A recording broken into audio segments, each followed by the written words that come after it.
புதிய தம்பினா அப்படின்னு கெத்தா வீடியோ போட்டு உங்க அண்ணன் போட்டு பொல பொலம் வந்துக்கிறாங்க நீங்க சட்டசபையில.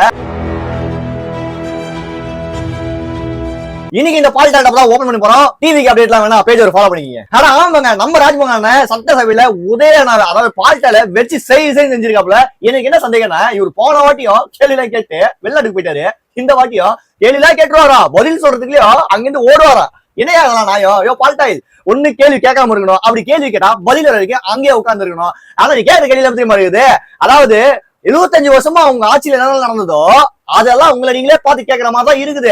அதாவது எங்க ஆட்சி அமைச்சு ஜஸ்ட் 45 நாள் தான் ஆகுது. ஆனா நீங்க 75 வருஷமா தமிழ்நாட்டை புதக்குள்ள போய் தள்ளி வச்சுட்டு இன்னைக்கு அது சரியில்லை இது சரியில்லை. ஆனா ஒண்ணுங்க, கலைஞர் வந்து டாக்டர் ஆவாலாம் கொடுத்தாங்க பாருங்க. டாக்டர் ஆவாலாம் கிடையாது, அவர் ஒரு விஞ்ஞானி. ஏன் தெரியுமா விஞ்ஞானி சொல்றேன்? அவர் தான் வந்து ஊழல் கண்டுபிடிச்சாரு. அதாவது குறிப்பா தமிழ்நாட்டுல சரிங்களா ஊழல் கண்டுபிடிச்சிருக்காரு. கரண்ட் கட் பண்றது நீங்க ஞாபகம் இருக்கும். 2008 இலவசமா டிவி கொடுத்தாங்க. அந்த டிவி கொடுத்துட்டு பார்க்க போடாம 4 மணி நேரம் 5 மணி நேரம் கரண்ட் கட் பண்ணது. இதெல்லாம் உதயநாக்கு ஞாபகம் இருக்குதா இல்லைன்னு தெரியல. இல்லைன்னா கொஞ்சம் பால்டால வாங்கி ஞாபகப்படுத்தி விடுங்க.